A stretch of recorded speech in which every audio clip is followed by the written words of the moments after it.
Ma'am को हजिसे रंजोई plastic ता लाक्चरी कोई नंगना बसें जरक पनी रंजोई प्लास्टिक ता हजिसे ngasi se hi kunthra ne khusin na gadoi se koi maroina loktak ta leiba koi chinlau sing ngami sing hai tare nga gi nga se pharaga koi sinpham moijaba chinlau sing ngasi khusin na gadoi ni ko koi manipur gi puari da liduna le horoga da bu ban numit ni ngasi se 30 boats ni koi nga pha ba sijina ba du ba hi ni loi cham cham na koi gi program ma cha ma koi lao koi mafam asida ranjoi plastic industry sida koi pangthok pi doine ba ngasi se ko koi su mafam asida koi maina pau ta jaba dagi koi su team member jabni mayam da su uhan jage khangan jage haidana adum kano tawri ni ngasi se program se icham chamna koi gi simple program ma ga pangthok la matung da mayam ga manipur gi maroi na koi gi fishermen sing loktak ki ichin lau sing nga bu pha dana koi gi mayam da service bibiri ba ichin lau sing da ngasi se dum itihasik oraba numit amani haina thamjage 30 numbers of koi gi fishing boats ni koi sina jaga duise baduga hi si koi gi glass fiber na saba hi oidoni ko formal function si myam hona ba su tawa ma lim nam chang chang chan min asi aduga makha ta ba koi comment su pa na hona jage ha form sem thamjage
T.N. Singh, Assistant Director, MSME, DI Manipur, Government of India, Guest of Honor की from Langalenshin Binabagi Damakta, Ikai Kunajaraba, Mingwena Hajarabada Sri, Human Them Tomba Singh, Scientist, Manipur Pollution Control, both Pusu, Homanjari.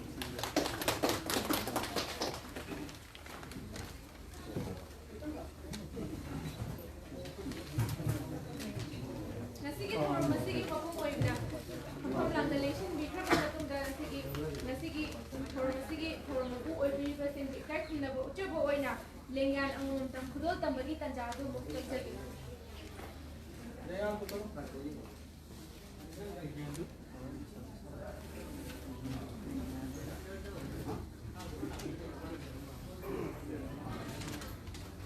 Sige, ipagi thoro masi kung ama magkaidagi hongni haina tongzaram badu khara khazik kung chada bada marang koirakada kung khara thingda jakimagi damakta lengbi rakli ba khwai pumna makima phamda amuka handa ngapina bagi damakta ipum manjari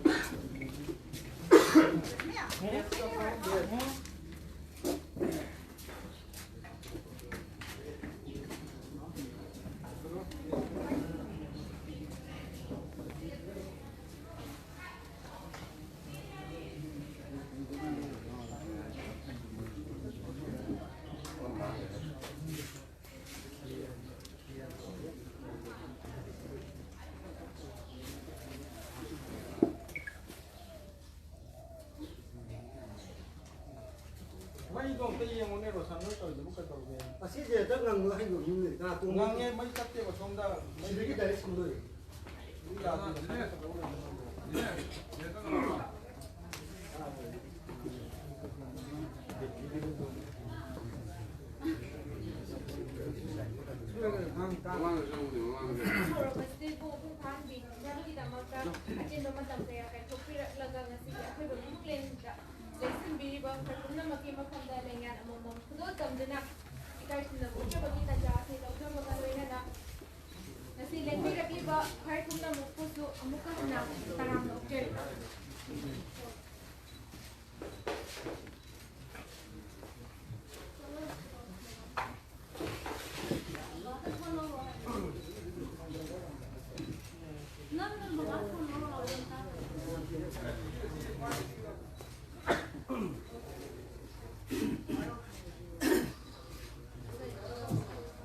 ꯑꯗꯨꯒ ꯈꯨꯗꯣꯜ ꯇꯝꯗꯨꯅ ꯏꯀꯥꯏ ꯈꯨꯝꯅꯕ ꯎꯠꯆꯈ꯭ꯔꯕ ꯃꯇꯨꯡꯗ ꯉꯁꯤꯒꯤ ꯊꯧꯔꯝ ꯑꯁꯤꯒꯤ ꯊꯧꯗꯣꯛ ꯋꯥꯔꯣꯜ ꯄꯤꯕꯤꯅꯕꯒꯤꯗꯃꯛꯇ MS Ranjoy ꯄ꯭ꯂꯥꯁꯇꯤꯛ ꯏꯟꯗꯁꯇ꯭ꯔꯤꯒꯤ ꯁ꯭ꯇꯥꯐ ꯑꯣꯏꯅꯁꯨ ꯊꯧꯄꯨꯕꯤꯔꯤꯕ इकाई खुन्नजेरबी शुलेखा तोंब्रमना हौदोक वारोल थंबिगनी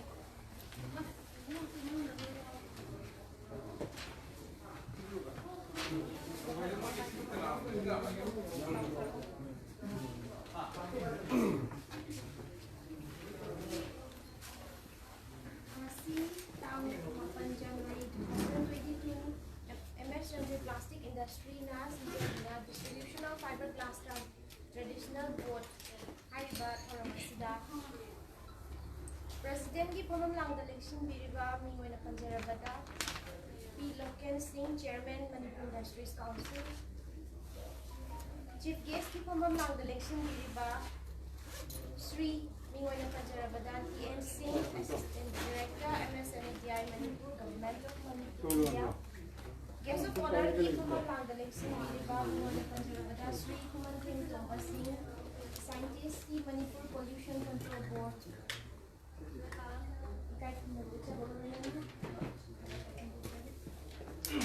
social media electronics Samsung print media से दूसरी का और मसी मुकुम खान बिरिबा बेनिफिशियरी सिंगु प्लास्टिक इंडस्ट्री की माइके देगी तरह मोर्चा बनाने इकाई की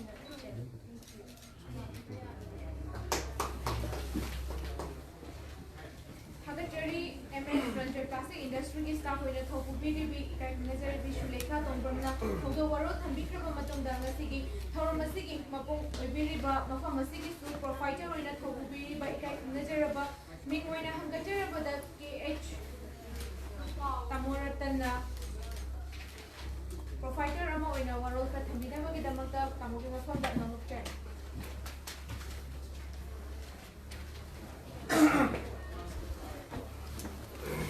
ngasi January gi tang mapan 2022 yai pharaba numit nomajing numit asida Ranjoy Plastic Industry Tagen Industry State Naiba Ranjoy Plastic na sindal abjaduna Pathuk Chava program distribution ceremony of traditional board to the beneficiary fishermen chingda yenthopagi program asida athoiba mithung lengi amam langde lemchin biriba assistant director MSME mingoina panjarabada tamo TN Singh koina han motada Ranjoy Plastic ki saitagi kai kumnaba ucha bagal loina na taramna okeli mathangda President की फमम नांदे लेमचिन बिरिबा MIDC की chairman ओइ बिरिबा आई याम्बा तामो लोकेन की show ngasi gi asigmo program asi yawi haina hajarbo matamda harau harau na ya birakpagi da magda Ranjoy Plastic ki side gi yambo gusu ka naba galoine na taram no cheri mathangda Manipur pollution control board da scientist si oina le biriba Siri Kuman Tem Komba Amubusu Nasiga Sigmo Function Nasida Yes of Honor Koina Hajar Kumatomda Yabi Baki the Makta Rauna, Taki Baki the Makta, Ranjoy Plastic is Haitagi Amadi staff is Haitagi Tamubusu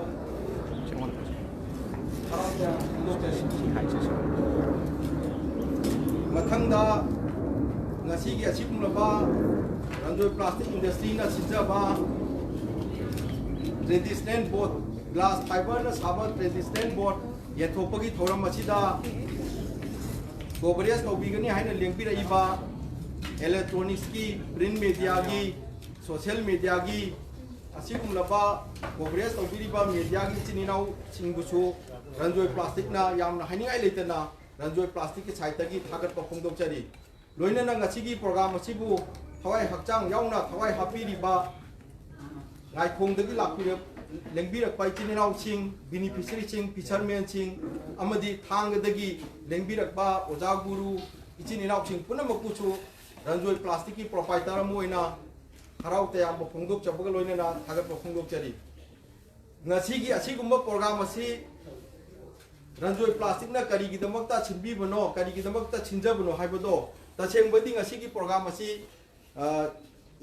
Manipur ꯒꯣꯚꯔꯟꯃꯦꯟꯠꯀꯤ ꯂꯩꯉꯥꯛꯀꯤ ꯃꯤꯍꯨꯠꯁꯤꯡ ꯌꯥꯎꯔꯒ industry की director यावरगा fishery की director यावरगा सिंजगनी हाइना Koyna plan तौजबनी मरमदी करिनो हाइबतादी अकोइना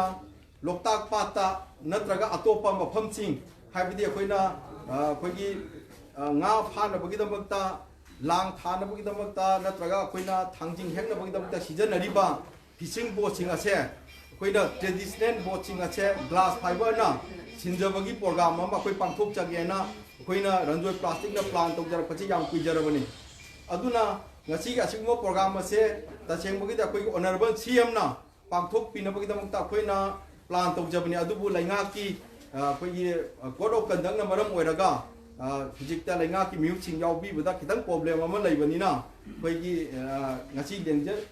lengthin biriba yam sing ase chief guest president guest of honor sing ase koi haraun hajaru budagi kunna ngasi gi program ase koi cham na formal function amo oina adum pangthok charje na khoina lemna gibani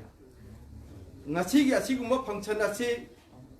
ranjoi plastic industry na kari gi damakta sinjabun haibado ai keynote address batiam tang bijage yam sangna chu matam logjaroige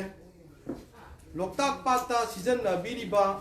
akhoi gi traditional boat sing ase mayam na khoina thaina gi pai pu haktak tagi season na riba hi makhal sing ase ugi hi oiba hi sing asi season aba matamda थाइना दी उ अचौब लेरिंगाइददी अखोइना ही सिंग असे अखोइना ही मपुम अखोइ उ मपुम अमा यालगा हाइबा ही सि सारगा season बिरमेबा अदु मतमगी मतुंग इना मणिपुर दा forest की product सिंग से सुम कोखलपगी मतुंग इना ही सिंग असि सानबगी होनबदा अदुकी मतिक प्रॉब्लम ओइरे मरमदी ही अमा साबदा उ पांबी अचौब अमागी मपुंची लोइरे अदुना सेफ फॉरेस्ट हाइबा थिमजिदा अखोइना कमाइना तौगेदा रंजोय प्लास्टिक इंडस्ट्री ना चाही मरी मंगागी ममांगदगी असिगुम्बा प्रोग्राम असी अमुक्तंग छिंजरगदी हाइना ग्लास फाइबर ना रिप्लेस तौरगदी हेना फगनी खल्लगा कोइ लाक्सबनेबा अदुबो थांगदगी अखोइगी ओजा अरुण गा कोइ टाइट अप तौजरे ओजा अरुण असिगुम्बा प्रोग्राम असे ए ओजा अखोइना लैरिबा हिसिंग असे मयाम से वन टाइम पेमेंट दा इबददी तंग प्रॉब्लम लैरनी अदुना EMI गुम्बा थीरगा लोन प्रोसेस दा हाइरिबा ही सिंग असे पीबीरगदी थांगदा लैरिबा करांगदा लैरिबा इचिनाउ सिंग असे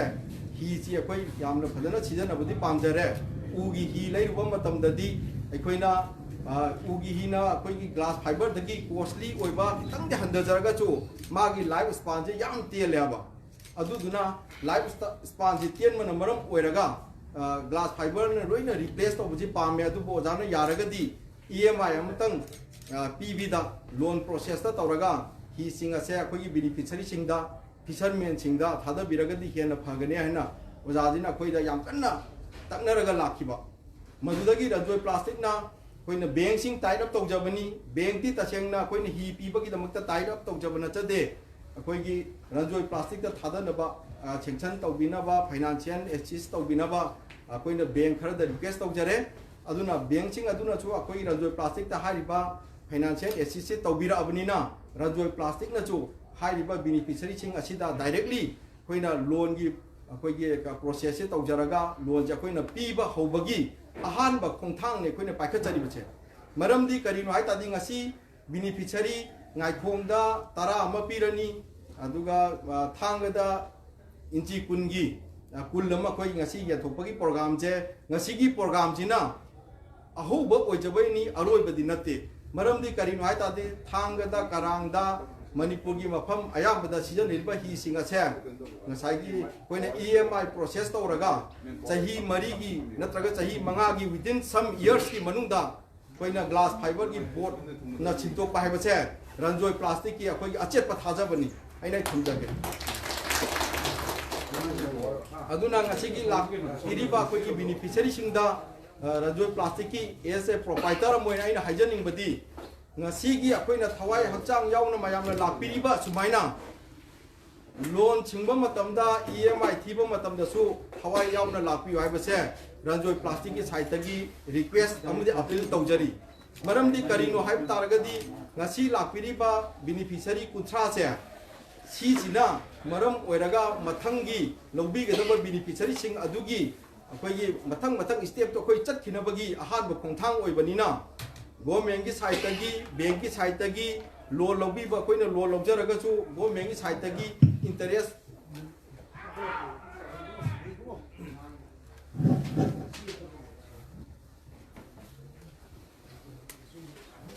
government की साइड तक अखोना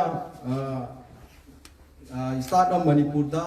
अखोगी रेवेन्यू स्टेज दा रंजोय प्लास्टिक दा अखोई पीबी ब लेरे अदुबु आइना हाइजनिंगबदी बैंक तक अखोना फाइनेंशियल एसिस लौजब मतमदा बैंक न अखोई इंटरेस्ट लौबी बनिना अदुना ngasi अखोना लापीरीबा बेनिफिशियरी सिंगदा रंजोय प्लास्टिक की साइड तक रिक्वेस्ट तौजनिंगबदी अखोना ngasi तिजरीबा लोकताक पाता थादनबा नाइकोंदा थादनबा ही कुंथ्रा असिना अहानबा ओइरगा मणिपुरदा लेरिबा ही सिंगाचे traditional board wooden traditional board सिंगाचे लोइना बहुत छिनबा याबगी खुदोंग चाबदु ngasi लौबिरिबा बेनिफिशियरी कुंथ्रा से सिजिना पीबी गनी हाइना रंजोय प्लास्टिक की माइकेदगी आशा थमजरी मरमदी करिनो हाइ तारगदी अखोना अहानबा पीरिबा बेनिफिशियरी कुंथ्रा से असिसिना EMI जी फदना थिबी तारगदी रंजोय प्लास्टिक ना मथंग लेरिबा अखोना मयांग इम्फालदा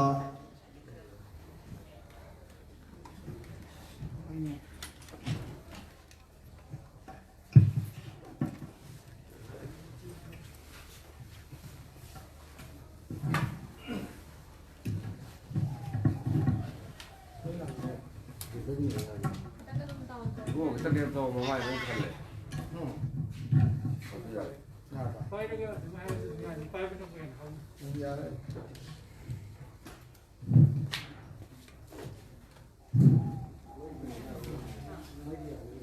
अहांना खंजबदा ngasi फावबदा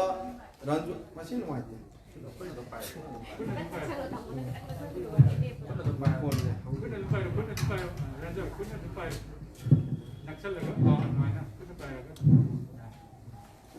अहांना खंजबदा ngasi फावबदा रंजोय प्लास्टिक ना ngaikongda अखोइना थाद जकिबा ही से ही चनी चहु मुक्ति ओइरमगनेना छातौ जेबा अदुबु ngaikongda लेरिबा ही सिना ngसाइगी इंची 10 गा 9 ओइबा मरमदी अखोइगी इसिंग अचौबदा सिजनबजे थांगदा करांगदा सिजनबजेना खरा हेलेना मोइना हाइबीबा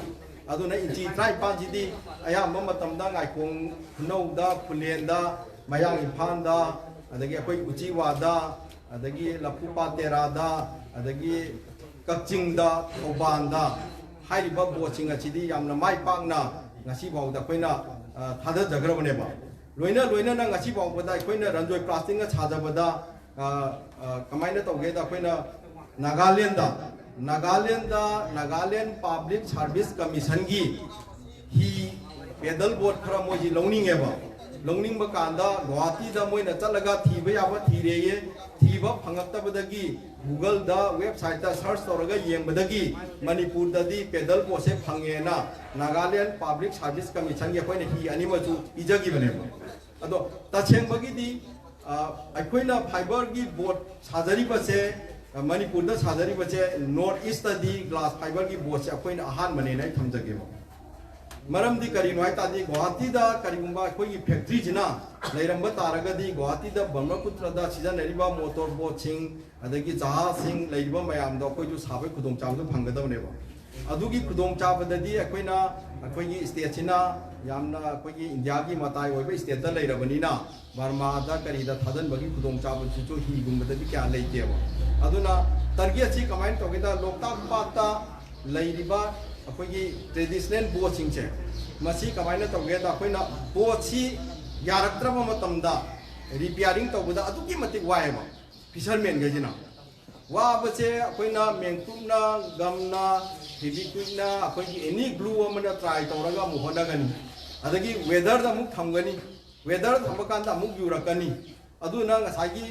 अखोइगी फिशरमैन गई नत्रा बेनिफिशियरी के लापिरी ने खंबिरंगनी कोइना उना अखोइगी चनबा ही जे खाइजल लाइब्रेरी कनम हाइबने कोइना उपांगना चनबचे अदो अदुमाइना उपुमदगी चनबो ओइरगदी चाही खरा कुइना चदे न मोइना ताकपीरे अदुगा हुजिक लेरिबा पोसिदे अयाम्बा खाइरगा अयाम्बा चनबने न ताकपीरे अदुना ही अमदा लुपा लिसिंग तारा गा तरे निपान पीरे मैम चुम्बीबर क्या पीबीगे ही अमदा लुपा लिसिंग तारा गा तरे निपान पीरे अदुगा चटपदी चाही अहुम मरी मंगा मैक्सिमम चाही मंगा मुक्ता चले ताकपीरे बको अदुगा अखोइना हुजिक साजरिबा ग्लास फाइबर जिदी तसेंबगदी अखोइना लाइफ स्पान अमा सोइदना चटकने हाब अइना हाइजनिंगी पोती चाही यांखैगी वारंटी पीजे अखोइना ही से अदुगा ही की ममन अदुना ही की ममन जिदी लुपा लिसिंग कुंथा मंगा लुपा लिसिंग निफु मंगा नेबा अदुबा अखोइना हाइजनिंग पोट अमा लेबा चाही मंगा की मतुंगदा चाही तरा की मतुंगदा ही जी अखोइना कमाई तौगेदा अखोइना मागी वायर टियर जी थोलप मतमदा after 10 years after 5 years ta akoina major repairing ama tawba taragadi ahan baga chap manna tawba yaeba aduna masigi khudong cha bache ngasai gi akoina glass fiber jina traditional board cha kari ma akoina replace tawba ngamagadi fishermen sing beneficiary sing ngami sing na thengnari ba problem cha ai gi wakhan da di 100 ta 100 solve tawne nai thamdani ge yes aduna aina hygienic bache कमाइना तौगेदा हुजिक्सी करिगुंबा Ranjoy plastic की side की हाइजनिंग बसे EMI ची फदना चांग नाइना सही अनि ओइरे सही अहुम ओइरे सही अमा मखाय ओइरे EMI ची फदना चांग नाइना थिबीबा कस्टमर फिशरमैन दो अकोइना फ्री ऑफ कॉस्ट ता अकोइ रिपेयरिंग पिजगने सही मंगा की मतुंग तारा की मतुंग अदुना मसिगी खुदोंग चाबा से फदना अकोइगी फिशरमैन सिंगना फजना लौबीरगदी लोकताक पाट हाइबसे मणिपुर गिदी अचौबा अखोगी सगेन मिंगसेन गुमनी अदुना लोकताक पाट फजबा हाइबसे मणिपुर गिदी अदुना लोकताक पाट के अकोइबदा लेरिबा थांगगी करांगी मयांगी लाइवलीहुड से लोकताक पाट की फिशिंग तौरग अखोई nga फारम मतुंगदा अखोगी डे टू डे लाइफ ता सिजनरिबा अखोगी इनकम जी ओइरिबनेबा अदुदुना हाइरिबा बोचे तछेंबगिदी रंजोय प्लास्टिक आई तछेंगना आई थांग द पोपजु नते करांग द पोपजु नते अदुगा आई गिचु तछेंबगिदी आइना ngasi gi media khudong chapa jida aina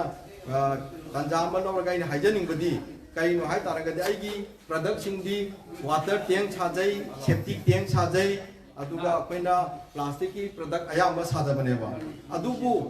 tachengna aina not only for profit ai profit kaktagi yanga thabak tawna taba aduna aina khanjari di loktak pata ngami jing ai nong ma chale chatpa kan jida kamai tawgeda hi achoba thada bagi chachabni ko hi jing di ising changa ga leibane haba ising changa ga ising jure na tawraga khoigi nong na sindi ko ngangjari bai se hi hon bai te ko hi sabade ai hai aduga hi hon bade hai te ko hi hon bai te adubu kari no moina nong na ising chitana khotana yam kana honari je na gi thamoi da khan gi bai tara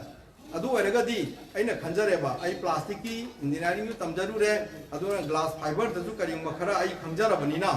अदुना अइना छुंचोय छोयदना glass fiber ना लोकताक पात लेरिबा hi singa se traditional boat singa se छुंचोय छोयदना one day दी कोइना चाही खरगी मतुंग ददी रिप्लेस तो के हाबो चाही वाखल लोन अमगा लोइना हाइरिबा खोंथांग जे अइना चंखनजरपनेबा अदुदुना अइना रिक्वेस्ट तौजरी अपील तौजरी मरमदी फिशरमैन सिंगना लोकताक पाता नत्रगा ngai khungda leiriba ichin inau singna hairiba program achibu mai pakna bo honabada haitare ngasai gi ahan bada piriba beneficiary kunthra je chijina achauba mateng pangbirakane nei khanjaiba aduga hujik aina haijaning ba mana loktak pat thangdagi kana gumana sigi matungda koina hi gi program je natraga loan lowning haitaragadi koi oja arunga oina contact tobiro aduga akoige ngai khongdana oja sana hando oina contact tobiroba adubu aina ngasi asigumba tanja ti kudong chab ji lorga aina haijaning badi mayam jina hi gi loan lorane di hairaba aduga koina down payment je lupa lising manga thamgram matung jidang achai gi khutak ta leiba natabanina akoina hi ji yan thongna bo hona badana hadagi neinaraga lakpaneba aduduna aina haijaning mana thangagi oina masi gumbagi credit mayam je koina oja arun da pibiu aduga ngai khongina oja sanan da pibiu oina thamjageba aduna sungchoi choidana chahi mari manga gi manung da di mayamna sajok pibiragadi loktak pata leiriba traditional boat singa che glass fiber na sabo boat na ꯃꯍꯨꯠ ꯁꯤꯟꯕꯗ ꯑꯆꯧꯕ ꯃꯇꯦꯡ ꯄꯥꯡꯕꯤꯌꯨ ꯍꯥꯏꯔꯒ ꯑꯩ ꯉꯁꯤꯒꯤꯗꯤ ꯃꯇꯝꯁꯨ ꯌꯥꯝ ꯀꯥ ꯍꯦꯟꯅ ꯀꯩꯅꯣ ꯇꯧꯕ ꯅꯠꯇꯕꯅꯤꯅ ꯑꯩ ꯃꯇꯥꯡꯁꯤꯗ ꯂꯣꯏꯁꯤꯟꯖꯔꯒꯦ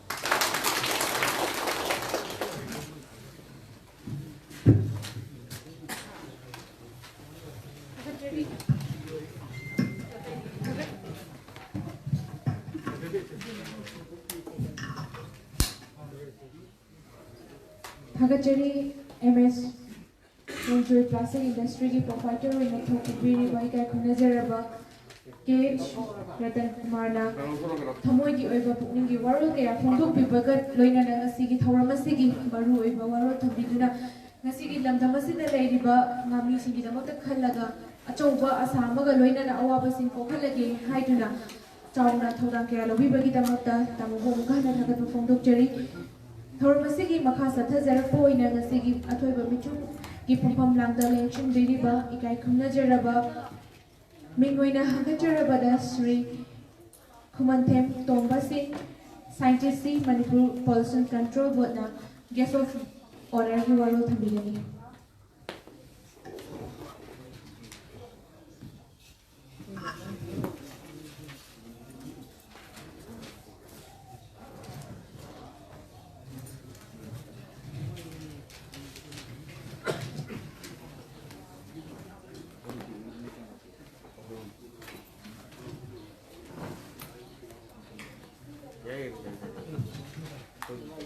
अच्छी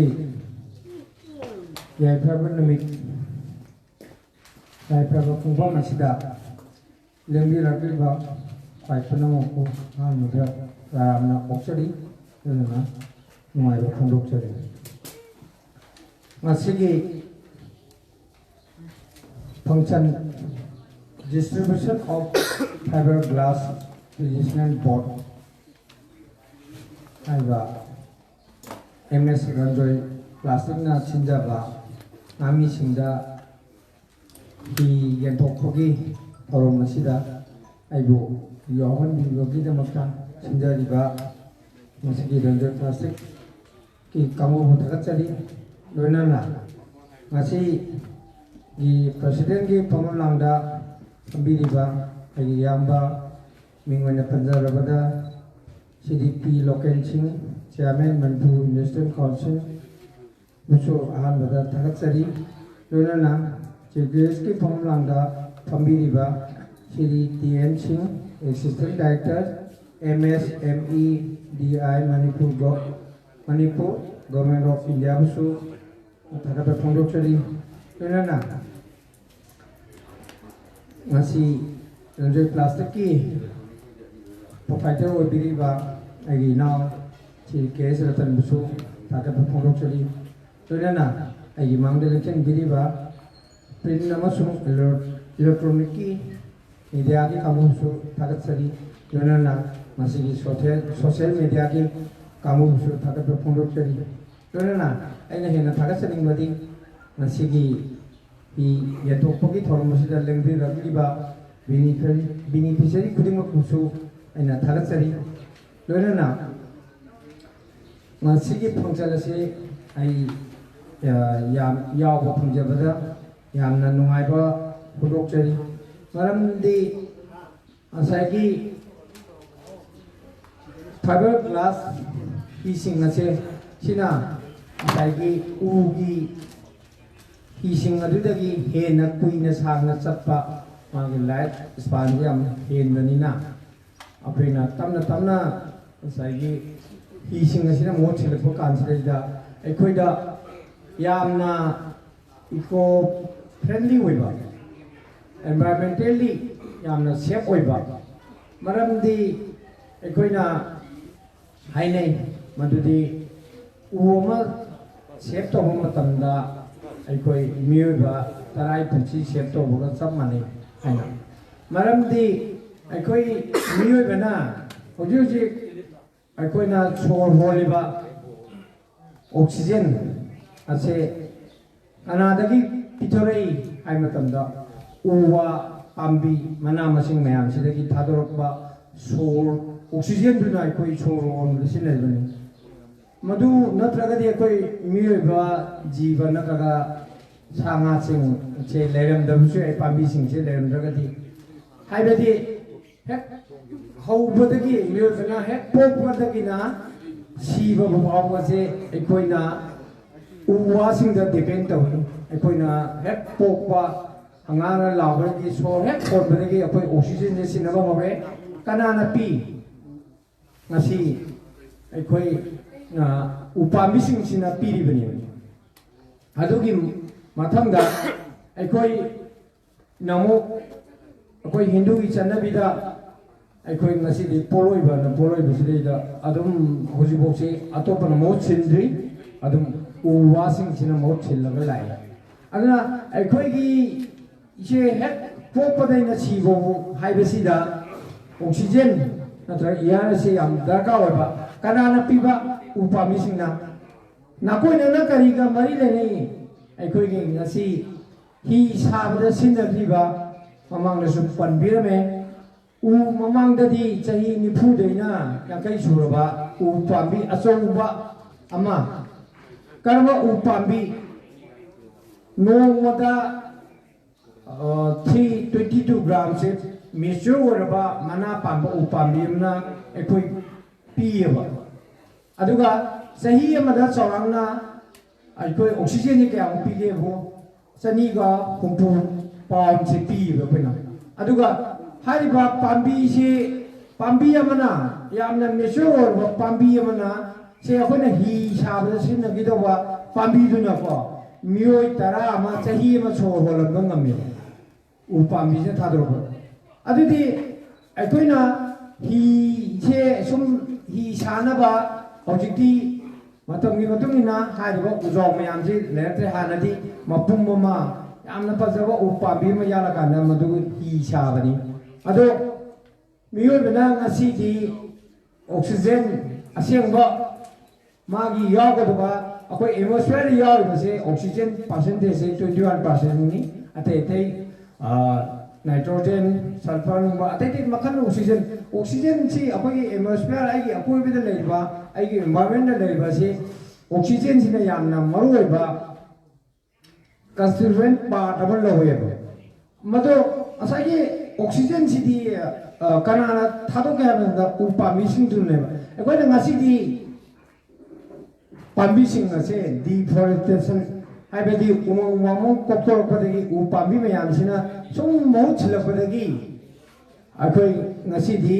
अखोयगी एनवायरनमेंट यामना अमोटपा यामना पोल्यूटेड ओइबा एनवायरनमेंट नो ओइरे अदुगा लोइनना अखोय मियोबदा ऑक्सीजन से मरांग काइना अमोटपा असेंबा ऑक्सीजन दो नत्रगा नुसितो अखोयगी एटमॉस्फेयर सिदा फोन रबनिना अखोयदा ngasi मखन मखा कयागी लेना तिना कया म पोले मरम सिना अखोयना ngasi gi जे अखोय हक्थेंग नना और नाकोयना अखोयगी हि सिंग ngasi उपामी सिंग सिना अखोय हि सागी गदबदगी कन्बो ngambadorineba aduga una saba hiduna sahi 35 kun chata matamda sidi more than 100 years aduga amosu yamna repairable oiba chendok sajinba yaba masu oibanina akoina hairiba akoi ngasigi ranjoi plastic na packet piriba ngasigi glass fiber na saba hi sing ase yamna pum thobat ingai oi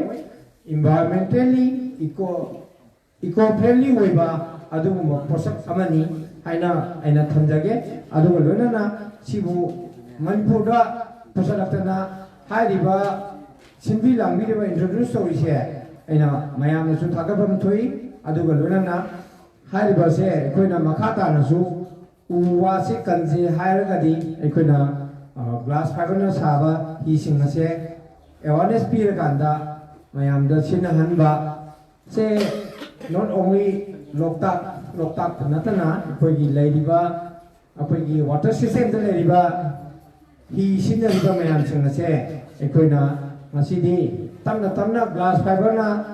silakse sumaira matang su masina masigi numida sidagi mayam se hanasu चनी चहुम अमा पीगरारे मखा ताबसु अदुम मसिना छिनबा सिल्लसे हाइना हाइना मयामदा अपेल तौजनिंगी अदु लोना नंगसिगी मयामदा इचिनाव लमिरेबा कोई fisherman सिंदा लोकताक्ता अदुगा अते अते पाट सिंदा ताबिरिबा इचिनाव सिंना अखोइना अखोइगी प्लास्टिक सिंचे ngasi di अखोइना सिदगी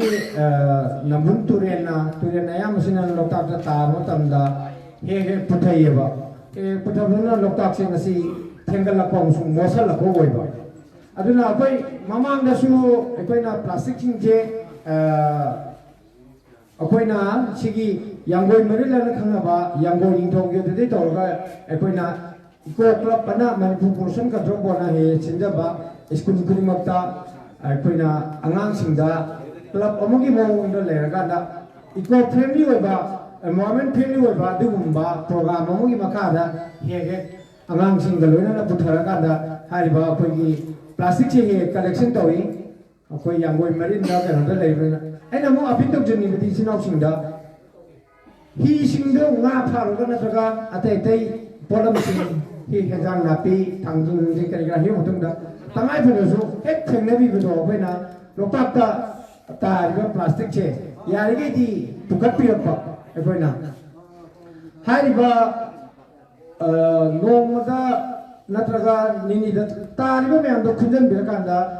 मरमदी अखोइगी तुरियन पुथदबसु याय प्लास्टिक हाइबसे यामना यानबा अमसुंग नुक्सिना कोइपु पुंगंबा अदुगा इराय लाइनसु पाइथोक पासिन तोबो ngamba पोसक अमा ओइबनिना ngasi खुदुंग चाबसु लौजरगा एना ngami सिंगा हाइजनिंगी एक थेना मफमदा हाइबा प्लास्टिक चिंगी पोसिंग असे यारगे खुमत बिरकांदा अखोइना मफम चाबा अमदा थंबिरकांदा अखोइना पुलप बाउ पिबिरगसु मणिपुर पोल्यूशन कंट्रोल बोर्ड ना ऑथराइज होइबा प्लास्टिक वेस्ट प्रोडक्शन असे कलेक्शन सेंटर खरा लेजेयबा अदु आई होरेन कांटेक्ट नंबर पिजगे मधु कांदा खरा फुजल कांदा खरा याम कांदा कोई मधु हारिबा पोसिंग दो कोई लोकटबा लाक्चगे अदुगा प्लास्टिक चो अरिय मदल कोइना ngami singna अरिय मदल लौरोय कोइना किलोदा लुपा 10 देना 15 बावदा हाइबा प्लास्टिक वेस्ट प्रोडक्शन दो लेनी मरमदि मधु कोइना मणिपुर गवर्नमेंट की मखादा इंडिया गवर्नमेंट की स्ट्रक्चर मतुना कोई रोड कंस्ट्रक्शन कोइलास थाबदा लंबी सेमसिना कोइ सिनाबा हौगरे ट्रायल बेसिस नि सही अनियम सुरे हौजिबुदी मधु काइबगी लेते अदमादना हारिबा चुमनगी अखोइगी बिटुमेन कैलाश है खनबा कोयला थाबजे सिदगिदी माना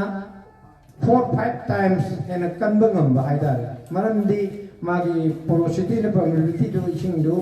डकलॉक तारगो मतमदा मोदा कोयलास दी मरुंग संग काय अदुगा हारिबा प्लास्टिक दी मिक्स तौरगा यामजिबा लंबी सेबदुदी यामना कुइना चले इंडिया की मफम अयामदसु हजिक ट्रायल बेसिस दा होदोंनरे मधु यामना फैयना चले अदुना आइना ngasi की खुदोंग चाबसे ngami singda आइदी नोमगी खरगा सुम पुकपिरकदुना पुंजलगदि मयाम अमा ओइदैनेबा मधु कोइना मरमदि अखोइगी इकोसिस्टम अखोइगी टोटली अखोइ nga sak thanging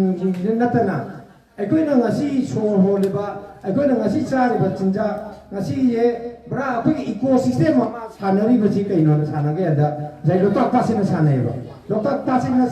लेत्रगदी नत्रा अते ते अखोइ वाटर बॉडी जिंजे लेत्रगदी अखोइ हारिबा अखोइ ngasi मालेमगी मफम अतैदा पुरोंथिंबा नंखरबसिंग अचे पोल्यूशन की लेवल सिंग वांगरबसिंग जे मसी ngakna thamise loktakchu masina maroiba magi saruk ama lawri loktaksina ade aduga lemoriba ate dei koi ai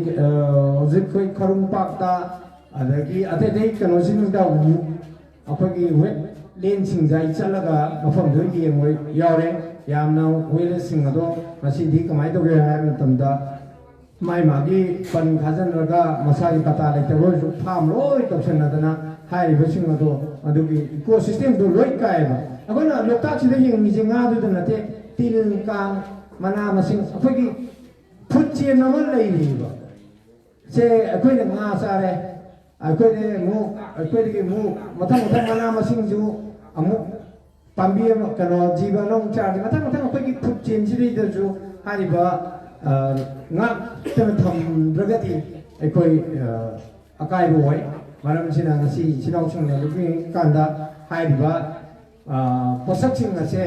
असैगी Loktak तो केनो दो लेत्रगदि अखोई livelihood अखोई पुंची अखोई टोटली डिपेंड तोरिबा nga sak phariba manam sing hebo punamak to loktak tu mut khiragadi अखोई जो मधु याम खुदुम थिनिङाइ ओइदोइने अदुगा लोइना अखोइना अखोई की ngasi ngasai hajabdo sai mana masing pambi upambi sing maya masina अखोई से अखोई की असौ बो सरु पमा अखोई की मामेन सागतन मरम बरकादा अखोई मसि कम्युनिटी लोलना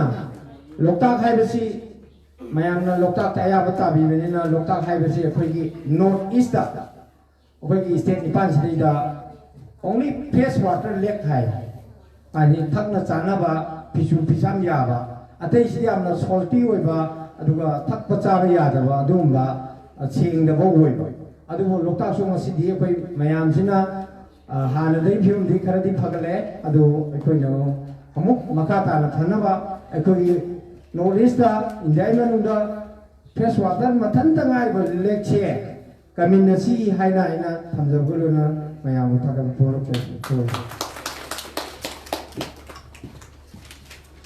थागचेरी ngasiगी मयाई की तंबल द लेंशन बिदुना गेस्ट ऑफ ऑनर की वारोल थबी बगिदमकता इकाई खुनजरबा श्री खुमनथेम तोंबा सिंगा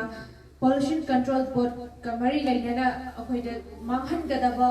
प्लास्टिक के आबू मफम साना थंबियु मफम साना लखचगे अदुगा लेमना मांगहलोय हाइबगी खुदोंग चाबा मा गामी सिंग the बिबिरम बदनतना ngasi tinbiriba thoromasibu yawbirakliba hai mayam gi mafam da thambibagi damak amuka na thagat ba fongdok jeri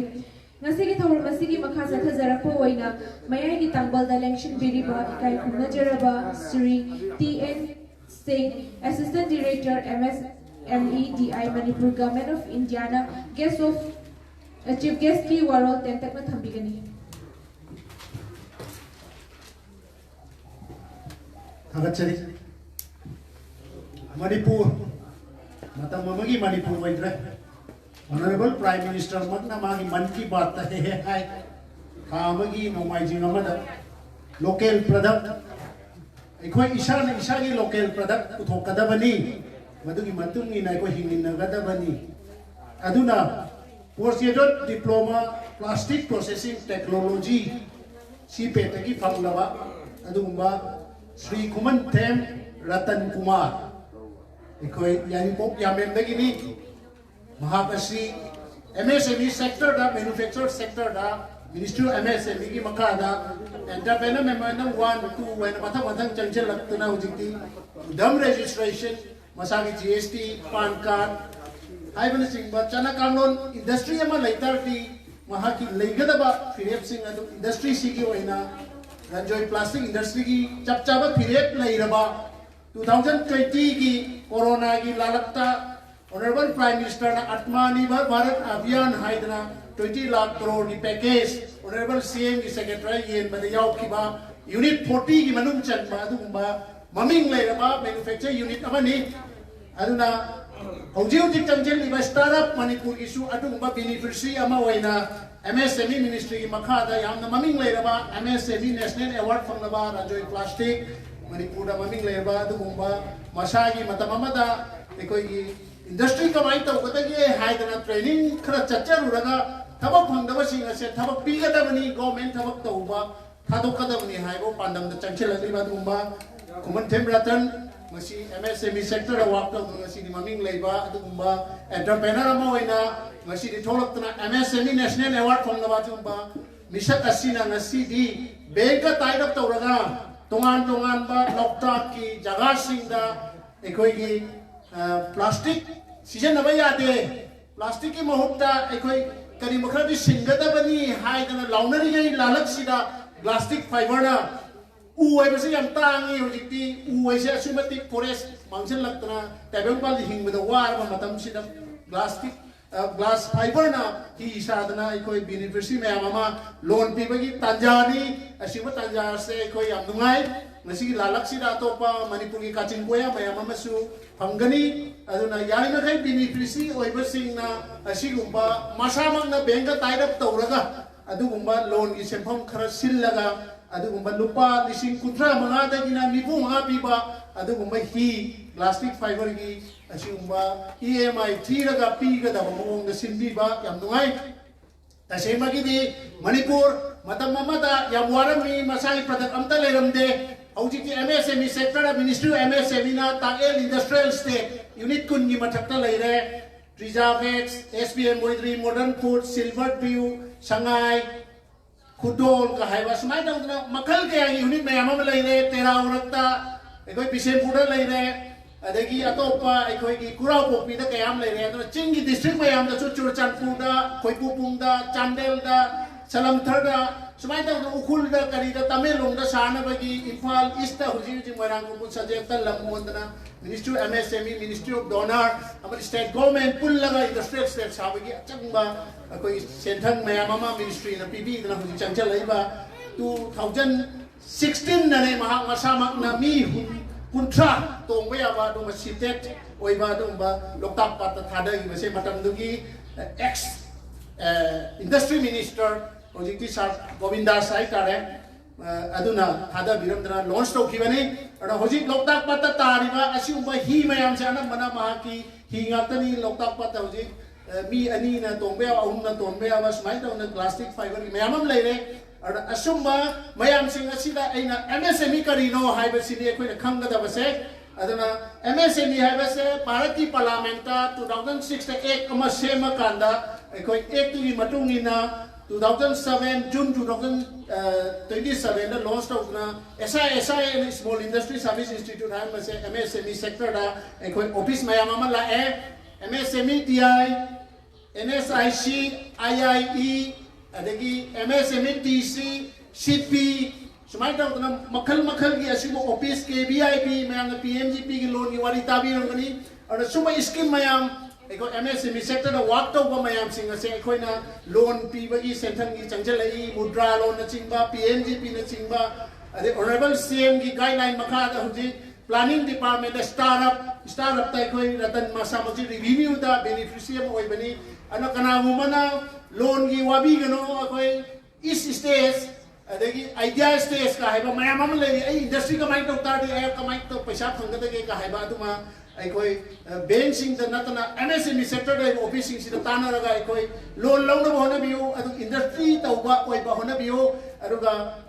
prime minister masabuna hai ki bani mahagi man ki ba na matam mamagi akoi gi 2020 da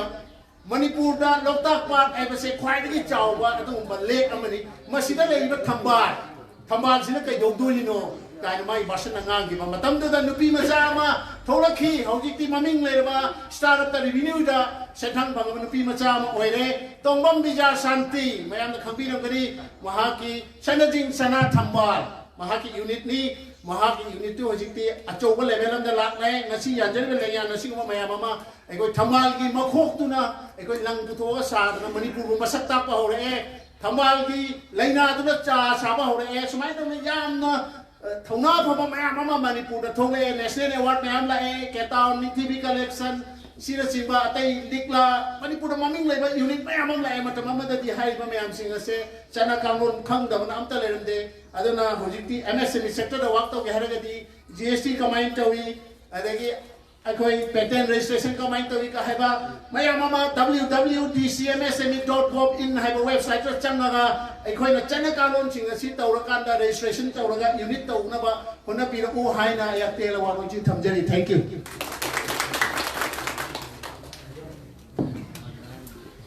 Hagachari nasigi chief guest ki phom namda election jiriba ikai khunda jaraba Sri TN Singh Chief guest ki waro tenta no thambiram bagi tamam ta amuka hanna thagat perform tok jari nasigi thoram masigi may gi tangbol da election biduna president ki perform lam da election biriba ikai khunda jaraba P Loken Singh chairman Manipur Industries Development Council MITC na President ki waro tentat na thambigani.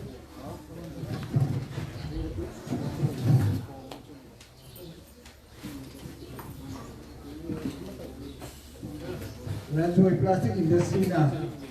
masih industri asli produk high-process input plastic fiberglass FRP na masih teknologi sejenis harga tutup iba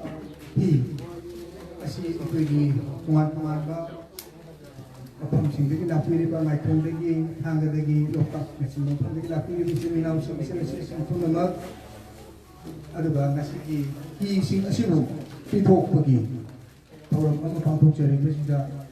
nasi itu ibu itu yang exempel iba kalau sarkar di MSME micro small medium enterprise assistant director in CTNC ada bang Manipur sarkar di Pollution Control Board di scientific officer yang nasi di Polda ya so orang beriba nak semua terkena bantuan sing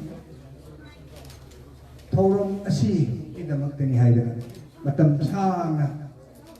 amutang namabadi haidana magi mangna masagatserapado high process ni plastic asi tang di mayam mga kapatupang ang mayam asida piro namagadi haina kanjaraki bayna mo Sri Ratan Kumar mangane chimbere print and electronic media ki sinaw sulo pangsing mapungway na hajakiba Tuan-tuan pun tinggi nabi ni bapa fisherman sing apa nak pun itu simpang mui ba isili nak baru upang sing kita tuan pun nama ini kai kuna useri nasi asimati Manipur itihas dah hai biai lenga nasu aduhana pabung tinggraba karena abu mama nasu aduhana wakan dari lain herga pay dikhali herga kutti yaw graba tabak abaka tabak ko pampu obra hai besi ko ini kamu kandaba ngamte Malam ni ngasih di pollution board ki scientist officer na hai bigre ngasih hi ye thong pagi thang osi hi khatu na sunatri kuma to chuba saka tisang aba kanchida maliam aho mama por mi ku pudi ni ho mi ku basida ngasih di ako ibni pikam choksela pa umang no gi uyan ni na to mi ku basida uno sawi hi di mo da fiberglass board asitu pa hi basidi achoba sino kota amani atang tarakpada environmental safe to ba haiba ujaw ya tatna madutagi usa ba haiba wakam duma mo faida mo lotion ahum subadana ngasi lechin diri ba ichini na usene si ase maru bang sing punamat nga phaba maru oi basin pang moira ba ising labi hebadana nangai padraba aikoi ki pambai oira ba labi ahum lebada ising labi no tharambi kampal labi hainani bani Kampal lambi asumati expensive ko idana ngamna diri bani ising lambi ka salaba kakani ngasi lepa puding magkachawpat to itang dalay basi ay ko na pramano niya ngasi Myanmar ki Thailand ki Laos ki Cambodia ipon mayama ma is pollution na solution na mayam se kampal lam dala puding sida impanyo pertani basi sa mana na yang gundagi bangop sago na baro ba sa hi na direct ko ngadi Calcutta ra phangi kayang home re ising na bida pura popura hai basi hiram puding magda maman handana bagi pagan wa da na bi pabai ko yefsi puna magna khangna ne sigi miku basida nga phabati simpamda baru ina ising na bida tabak to bini ba ising na usung marupang sing puna mag ngasi di fiberglass ni import plastic asi sijin na herga basigi kana ba hana saba ubi maman hongwi wa pun tungan tang herga ngasih cakap kalau bicara ni juga sida, mesti kutuai bang fiberglass ni hiasi ni mapunsi, sama mata mama guarantee piri, tela kala pakaian mana semua tu mata kerana mata mama gimana repair kau nak biasa upah bonting ni, sebab aku kutung caba sidi, ngasih ihan bene hai kena, lam sida hai mana betul ya, na hitam saja, aduh apa mana, ino kau datang di mana, ngasih semua caba hi maya masih. Karang magana mo kang fiberglass si doktor mga magabati ko hay mga ano masisi mayam ubili basin. Ano pa man mayam ni mati ang niri. Kasi ay ni pangan na. Ang bakara mati ang pangjari ay gusto thongna hapiyo. Makata asi mo masin naw mayamang mo upang mayam na makata mati ang pangbang. Ngam na ba hay wa pam siya. Yan pun singay way. ꯑꯩꯈꯣꯏ ꯈꯨꯗꯤꯡꯃꯛꯅ ꯕꯦꯡꯛꯇ ꯆꯠꯂꯒ 50,000 ꯄꯤꯌꯨ ꯁꯥꯏꯌꯦ ꯂꯣꯟ ꯑꯝꯇ ꯄꯤꯌꯨ ꯅꯣꯏꯒꯤ ꯌꯥꯝ ꯂꯩ ꯃꯨꯗ꯭ꯔꯥ ꯂꯣꯟꯒꯤ ꯁꯤꯡꯒ ꯂꯣꯟ ꯄꯤ ꯑꯝꯇ ꯄꯤꯌꯨ ꯍꯥꯏ ꯀꯥꯟꯗ ꯃꯗꯨꯗ ꯄꯤꯅꯤꯡꯗꯕꯅ ꯃꯤꯂꯩ ꯃꯔꯩ ꯇꯧꯅꯔꯤꯕ ꯃꯌꯥꯝ 10,000-30,000 ꯂꯣꯟ ꯄꯤꯌꯨ ꯍꯥꯏꯕꯗꯨ ꯄꯤꯗꯗꯅ ꯀꯌꯥ ꯑꯃ ꯂꯩꯅꯔꯤ 10,000 ꯐꯪꯉꯕꯗꯤ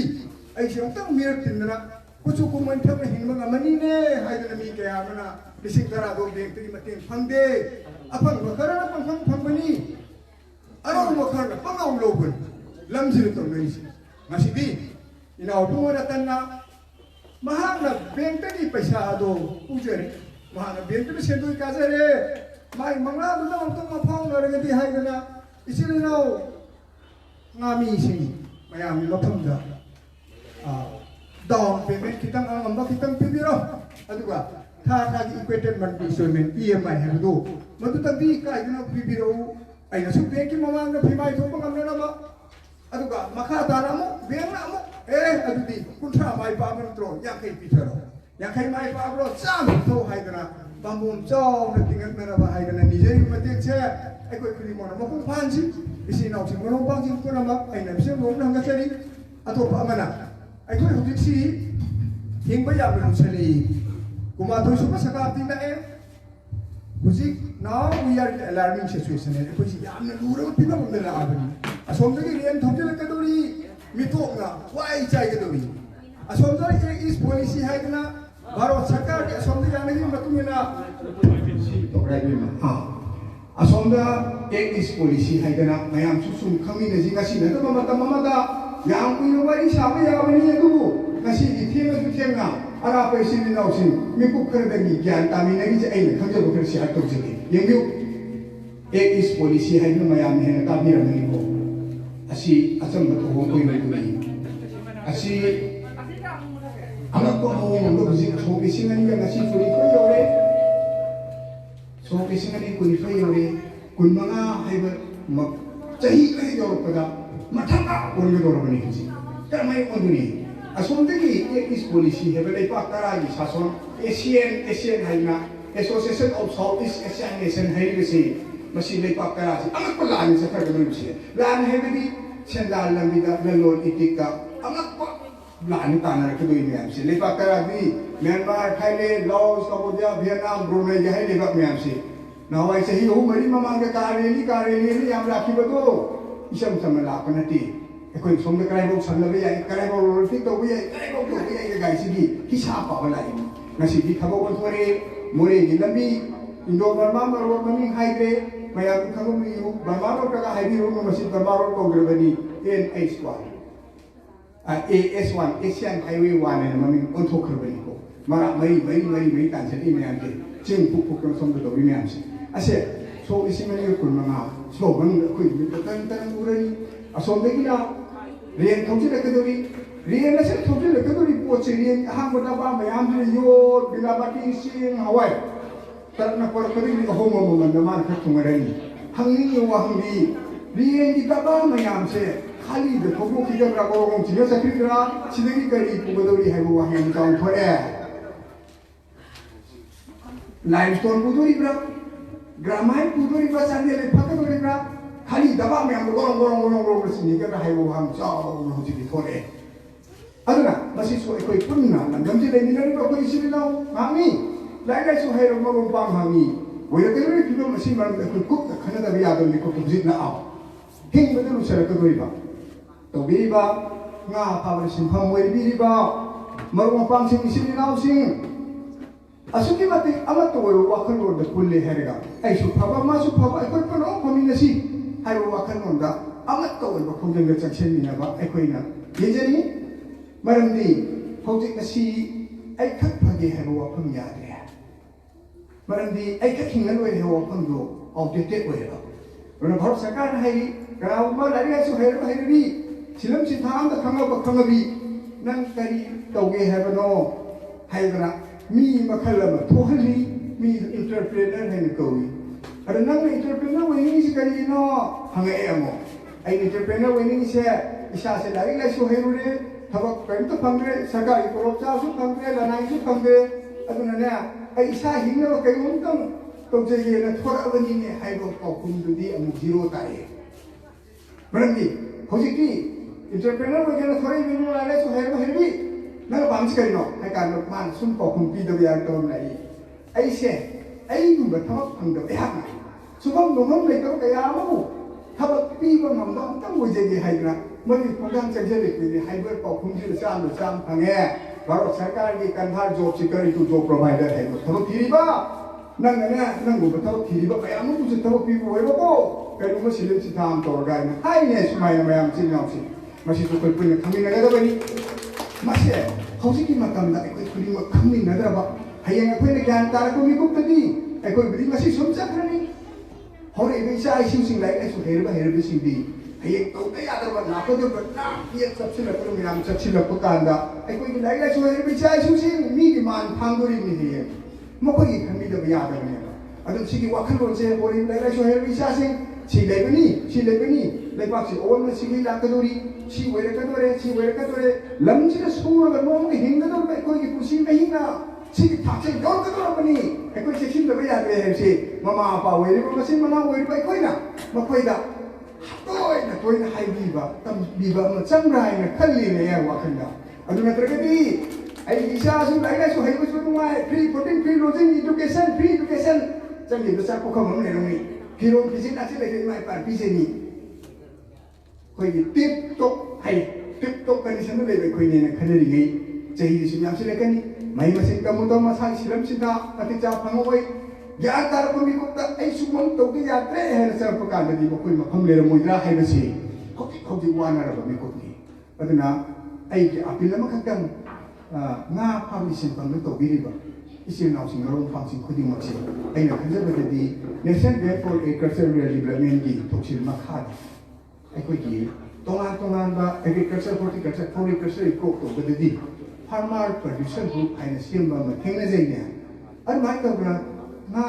फाबि सिंपम मोर इसी नाव मरो फांसिंग ददी असी की ग्रुप सिमबगी नियम लेबर ऐना सिमति मदुगी अपडेट ओइदे कई मलेरम बतारगदी ना फाबिबा इसी नाव खुदी मचे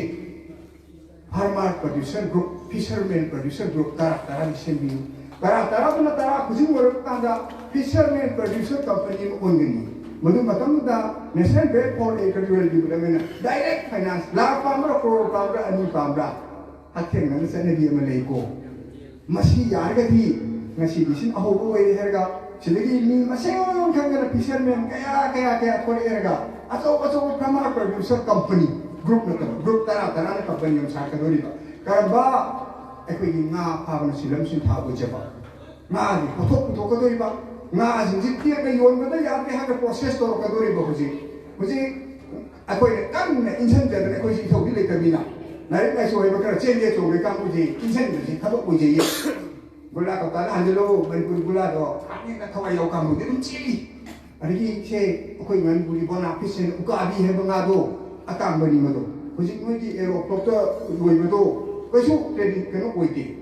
asing bado madu bi mahau ma magun tongan bari ber ko ka hanjelu kam bon sing hala ani khara le ko ka hala ani ka bi nasi asi ekoi farmer producer group farmer producer company kai kai so her besi na mangi kai ni mesi chakar ba bari mesi da kham da bu do kaisi le trena internet kam ko le khama bani adoi tare ki di zum na phade be koi nga process to su ya ani made nokta lenga tu mai ke su process pe installation ke sing mai kilo ya container ke koi na phang da bang te le te hai si su wa khan da rum tham jan diu ngasi phari ma ka phar kha hima kha sar ka yo ni mo ne sim ro ni ro mo re hai da na pa cha cha pe wa khan lo na si to na mai sin na pha do piu si ni ka ri to ko ke sa ko si de ai ka mo ta so pe ka ko ne ka si de ai ba si masih tak mampu tahu diri harga masih di pisari ba ibu orang tanya cawan pamong tinjari ba hai ba belas kiki sisi masih di bawah tang ni kiri sisi harga manggung noi na pamjari ba mahak ini masih tunjana na ba matang tanggang lain na apa kamu mati yang pamjari hingga na ba manggung noi biu ibu orang tanya ba tu kita ke pamong caw nanti ni sida madu kudo caw tu pun na lawin na si harga wapam sih macam jaga lusin jadi orang kok muka hanya pakai Hagajari ngasigi President di Fafam Langa Election Biriba ikai kumna jaraba mingwan hagajaraba da P. Logan Singh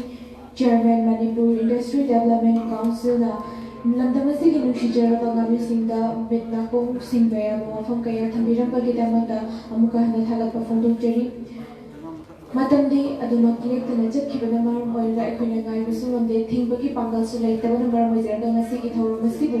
mapung bhan bini haiduna lengbirakliba lamdam asigi nungsijaraba ngamisinggi latagi maru oiba thawdang lawbigadaba mioi anikak kawkhatjaraga apunbagi oina khusinabagi tanjadu amuk lawjage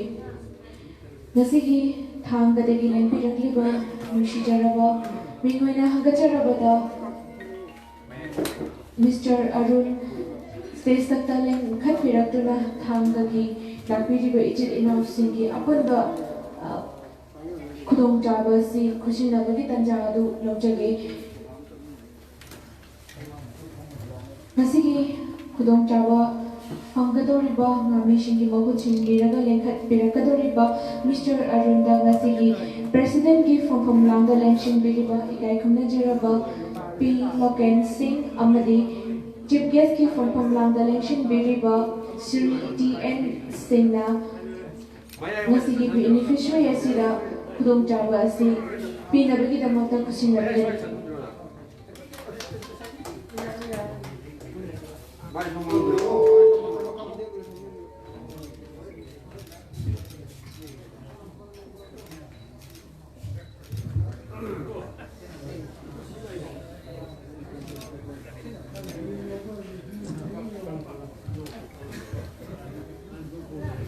Thagajari ngasigi thanggadagi lengbirakliba thangdagi khudong chaba lo phambigadoriba nungsijaraba ngamisinggi mahut sinbirakliba Mr. Arun na isagi oiba tentakpa mot phongdokpiraknabagidamata ngalukjari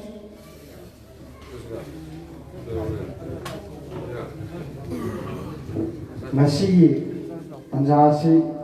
yamna tangna phangba tanjamani aina yamna koina haijadragasu daista jinbiriba aikoigi sar ahum amadi MS Ranjoi Plastic Industry ge koi wazara Ranjoi aikoi anina ahumna aikoigi ngami singda sugumba plastic fiber se kamai to pi thagadage oja aikoigi ngami singdi senthoksu yamna pikpa aduga aikoigi aduna fiber glass asi loba matamda paisa leiba kangudadi thokpu thoga loba ngamba aduga paisa leitadna aikoigi ngami har kanda ngami si yamna ton ba hai tare loktak tadi maramdi marup mapang singi usok mela khangde luhongba khangde yawba ngamdaba nongan badaina numit taba boksi adum nga phabagi sinpham se do konnaduna nga se mai thana bo hona badana pi singna sauraba thodang kya ma lobiba adugumba singse khana ba matanda oja madudi loan si kamaina piba yagani aduga ngami singsena karigumba EMI je thigalakta taragadi ngami du sung izat mangba mu oigadori khana rakada ojaran joina yamna tanja adu da puksen chawthok pirakhiba phone torakanda oja ki do aina ki draga ki oidaba noina ki lere ona teina re torakanda adumai toro oja adu ti lebak yenga sin toraga mioi pun khangat saraga akoina pingana baina sinjagi bani aduga akoigi lolama lona na ohana bata aikoigi bank ka tai on to boy su aikoi mondadi yamna wa ba hai tare matam sidadi adu aikoina kanara bing si aikoi bazaran joina khangnaramna adumai torakan bazaran joina samjin biraga maduda khangnar khibani lolama logena bank amada sangu matamda aikoi ngami amani ga na lolama si malanjulu matamda aikoi selection to birakpagi wadi matam sidadi uidraba matam ni hai tare adubu ngasi wajaran joina pukchen chauna thada birpa sugumba si ngami lairaba praja singsida sinabiraka si aigidi yamna thagasari masi haraga ai losinjage thagajari thangagi khudong chaba sing lobigadoriba nungsijaraba ngami singi mahut sinbiduna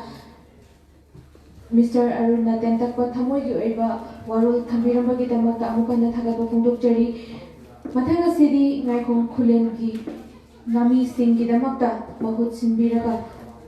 ngasi khudongchaba si lobinabagi damakta ikai khunajaraba Mr. Sanahal stage takta lenkhat piratuna ngasi khudongchaba si khusinabagi tanjadu muklojagi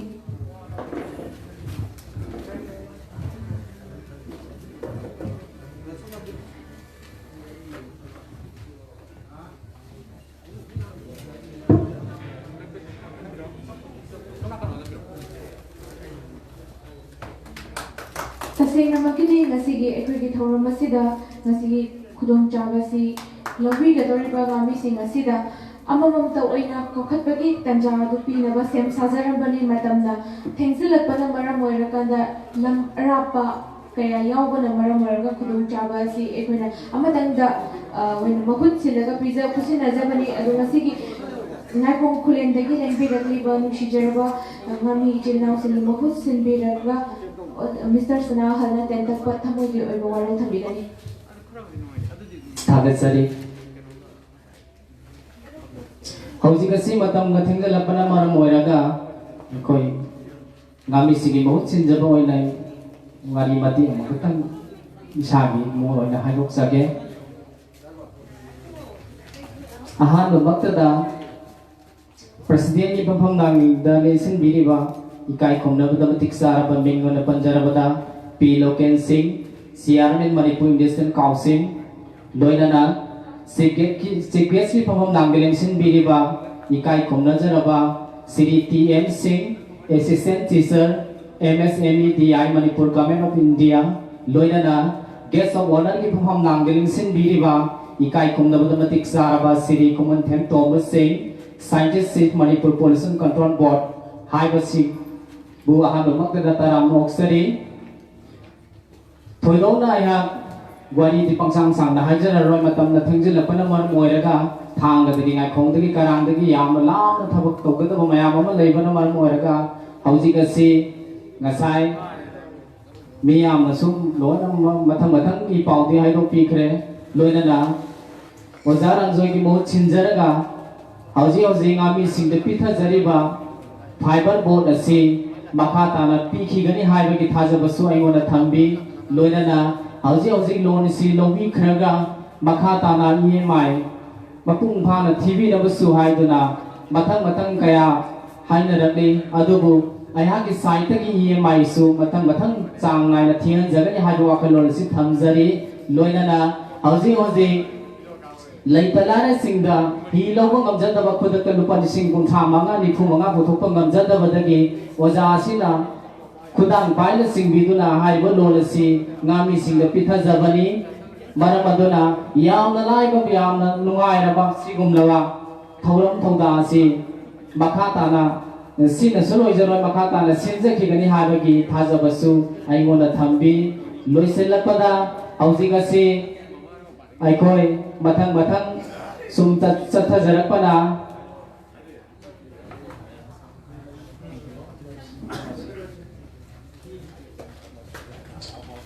mathang mathang sinbirakna bhai sojara joina haibi khrabani aduga aihang ki ngami singda aihang nauji miyam amna panjagada wafamdi karigumba aina ngami singsi ki mohut sinjaraga ojaro joigi through the Gihaja Batare, Kaigum loan Singomatanda being signed the Santragasu, Ozagi GPA the Capsan Bina Bagikudong Sawas was an Iona Tambi, Hibasi, Miamda, Hibok Sabagalana, Nasigadik, Savadi Bidai. Thank you. Hagajari, Nakon Kulendagi, Lembi Ragliba. Ichilinaw singi mahut simbijuna Mr. Sanahal na tentak waro thambirang bagaloina na ngasigi thauram asigi aroi bawaro thambina bagi damakta MS Ranjay Plastic Industry asigi advisor oina thopubiriba ayekpam kunjona loishin waro thambigani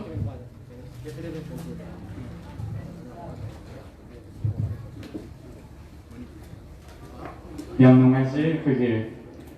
ngasigi Karena saya habis kita itihasik orang orang macam tadi, seguba orang masih roi bagi warol, pipi bagi tansa, pipi bagi tamu tayam nama isi, ngasi 9 January 2022 nomaijing nomit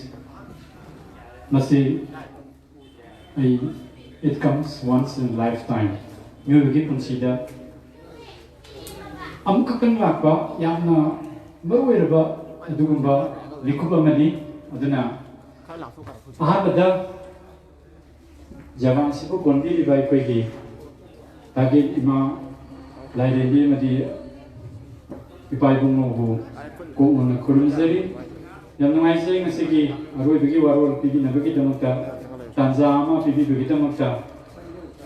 adana aham bakta tara koigi ngasigi thoram masida koigi ngasigi Professor K.S. Ratan Kumar Singh na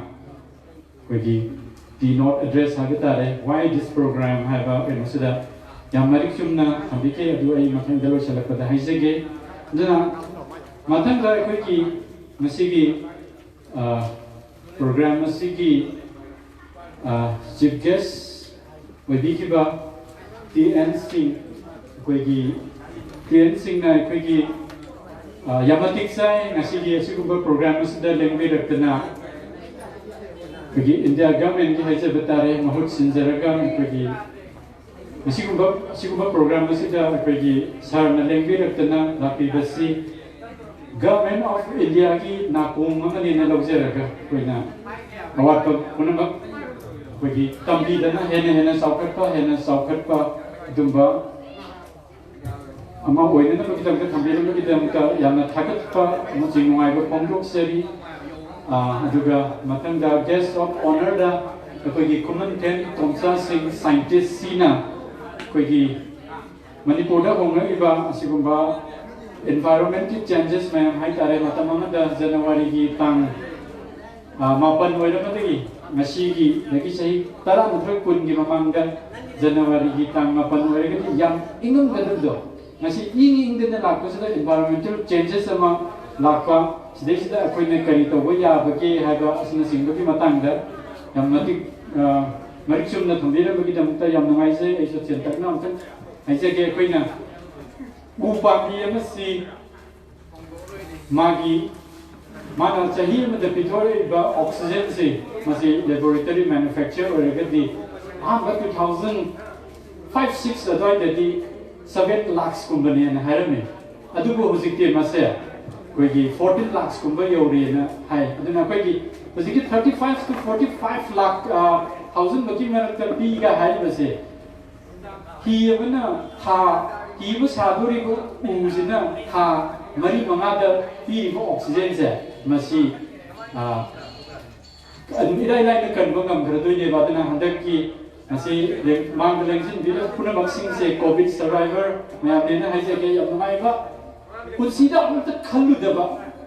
amki bagi masak pang ba kai kharam mad bazar ko ba yam chin ba lafen ko yirim srot ai office ki lam vida lai zabani hai ba unti ki desert kai no oiram ni ba ko yam crowded oiram area se deserted oiram yam aki bagi masak pangai ba akoi sukan kan da ba kai no mo oiram ni ne ki ba mo oiram ni ba hai ba kai no si akoi ki changes tu ni atu ga akoi ki changes da yaw na ba akoi ki kai no ma lai le tu na akoi ki uzana ta bi ram do yam ngai se atu ke matang da akoi ki President P. Loken Singh Nasigi function Sigi President Ubiri ba Chairman Manipur Industries Development Council na Dengi Raktana Shagi Chilaba Matam Chia Kang Kaikok Pidana Akogi Thormasi Saru Yabi Bagi Damta Yamngai Se Aduga Akogi Sarna Dengi Dengi Se Yamngai Se Basi Aina Especially Aina Apple Tauzening Basi Nasigi He Lobi Gedori Basi Now Sing Sidani कोई meeting में नतगा असिगुबा function में यावरबा कांदा अखोइना हिदु पुरगा चखिबा नत आइगी Coke सदसु idea खर पुरगा चखिबा खुदम ओइना हायरबदा नसाय हाइबिगिबा खै साना हाइबिगिबा ए उतल अमसु मयामदसु remind of सके कोई लायरबा Coke ननबा आइगी हि द तोंगगा nga फासरुगा अदु योलगा आइगी हाते हाते तौरगा सिनेमा गी वारिदा फजबा drama की वाली जब फजब न तब ऐसे कमाई ना खुल करते कि ऐसे ऐसा वो भी कमाई वही करते कि ये ना अदो घूमबा कहीं नोमा पीपी रमे इंस्पिरेशनल वही बा कहीं नोमा पिजे अदना मीटिंग से ताब लापकांदा ngasi ki function se yaw la kanda isada question nama hangjaraga ki je khadam puraga chakibana ta kwai dagi faba lai si kari no hai kanda lai si palo era kanda inonda question hangap ngam lai to adu afaba lai ni ha adwai to dana ngasi ki hi lo la ba gi ke no thoram masida